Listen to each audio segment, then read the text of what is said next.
Y le agradezco al doctor Héctor Rosete, médico investigador, que esté con nosotros esta tarde en este espacio de noticias. Doctor, ¿cómo está? Muy buenas tardes. ¿Qué tal? Muy buenas tardes. Un saludo muy especial a todo tu auditorio. Gracias, doctor. ¿Estamos o no en la tercera ola de contagios de COVID-19? Estamos escuchando que la tercera ola vendría en marzo, luego en abril, más tarde que en mayo, junio, julio, y que hoy sí estamos. ¿Estamos o no estamos en una tercera ola de contagios, doctor?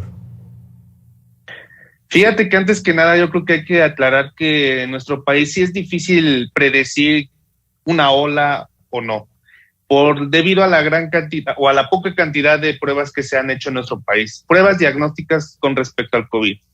Indiscutiblemente la realidad es la que se vive en los hospitales, en las casas, en donde comienzan a crecer el número de casos en la población.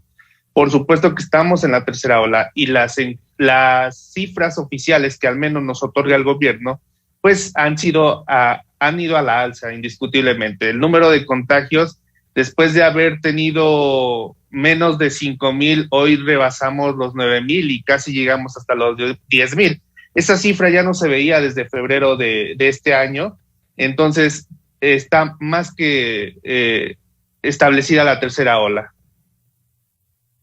Sí, en el transcurso de los últimos meses y particularmente en este momento de contagio, la edad mediana o el promedio de edad de las personas contagiadas, de las personas hospitalizadas e inclusive de los fallecimientos ha bajado, es decir, ha disminuido como efecto de la vacuna. Fíjate, Juan, es una pregunta muy interesante que acabas de hacer y justamente antier y ayer me puse a analizar estos datos importantes. Elegí al azar 2 semanas de este año, una semana de abril, una semana de julio, comparando el número de contagios y comparando el número de defunciones. Se supone que en abril teníamos muy poco porcentaje de vacunación, oscilábamos entre el 10 y el 13% de la población mexicana, y hasta eso no toda o no completamente vacunadas, porque solamente cierta población tenía la segunda dosis y es cuando se consideraban completamente vacunados, o en su caso las vacunas que eran de única dosis pues estaban completamente vacunados. Entonces, comparando esa cifra, en abril teníamos en una sola semana tuvimos, de acuerdo a las cifras, tuvimos hasta 26,000 casos de contagios. Con respecto a julio de este año igual, tuvimos 27,000 y tantos, casi pegándole a 28,000 contagios en esta semana, ¿no? Entonces, la mortalidad en abril oscilaba entre el 18%, de 16 a 18% más o menos, es la tasa de letalidad que oscilaba con respecto a los contagios y a las defunciones. Y ahora en julio hago el cálculo y la tasa de letalidad disminuye hasta 2.8%. ¿Qué quiere decir esto? Nuestros casos en esta semana bajaron unos menores a 10%, a 100 personas fallecidas, o sea, disminuyó la letalidad y no sobrepasamos los 300 en cuanto a pacientes fallecidos por COVID. Cosa contraria en el mes de abril, que pues teníamos hasta 1,000 defunciones en un día. Entonces, de ahí podemos visualizar el panorama. Y como te comentaba de la vacunación, en ese momento teníamos hasta 12% de personas vacunadas aparentemente. De esa semana a esta, pues ascendió la vacunación en más del 20% en nuestro país. Entonces, no está raro, yo creo que es mucha asociación que las vacunas sí tienen un gran impacto sobre la mortalidad de los pacientes. También cabe mencionar que el gran aumento que se debe ahorita, pues es en la edad más joven, donde los casos han sido o van en ascenso, por decirlo así, que son las personas que no están vacunadas en estos momentos. Se quiere decir que además de bajar la cantidad de personas que está falleciendo como efecto de la vacuna en este momento, es decir, los contagios siguen más o menos igual, en la misma intensidad, en la misma velocidad, pero los fallecimientos entonces han bajado. También la edad se ha reducido, es decir, la edad de contagio en enero pasado, en abril pasado, era una edad más adulta en comparación a los enfermos de esta ocasión que son más jóvenes? Sí, pues recordando nuevamente, te vuelvo a comentar que la cantidad de población vacunada era mínima a comparación de la actualidad. Entonces, habían muchos adultos en esos momentos que también no estaban vacunados y por eso ascendió el número de casos. Otro punto importante que te voy a decir, y es muy importante que analice en esta cuestión, estamos trabajando en la mortalidad y letalidad del coronavirus en nuestro país, pero no estamos trabajando en la prevención, que es para disminuir los casos de contagio. Se ha mantenido, ha ido a la alza los casos de contagios, y esto ¿por qué se debe?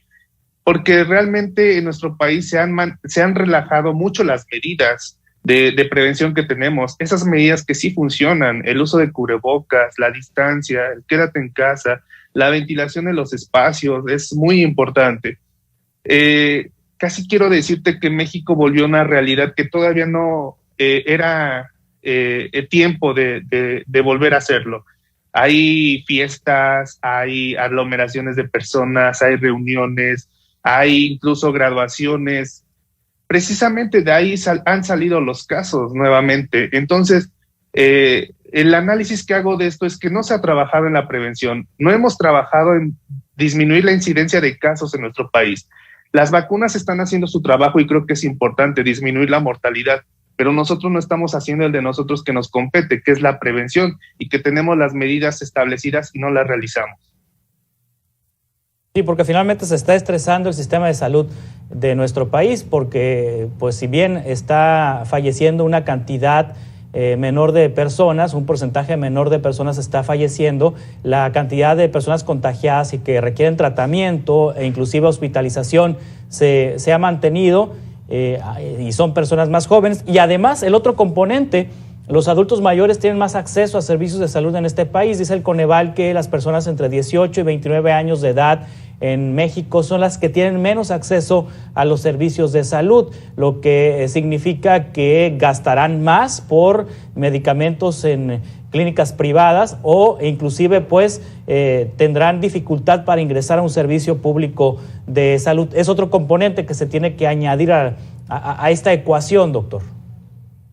Yo creo que es importante también señalar eso, Juan, porque una tercera ola en magnitud como venimos arrastrando de las dos pasadas, nuestro sistema de salud creo que ya no está suficientemente abastecido para soportar una tercera ola.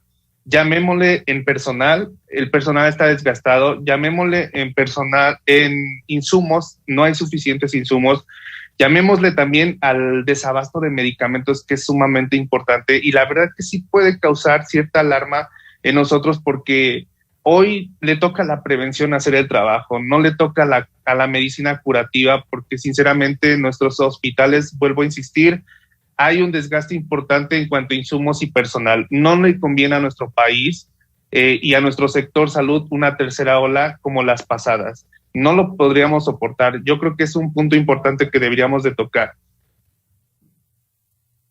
Doctor Héctor Rosete, médico investigador, muchas gracias por tomar esta entrevista. Estamos en contacto para seguir conversando sobre estos temas. Muy buenas tardes y gracias por la invitación. Y la invitación es que todos sigan cuidándose, sigan utilizando las medidas de prevención.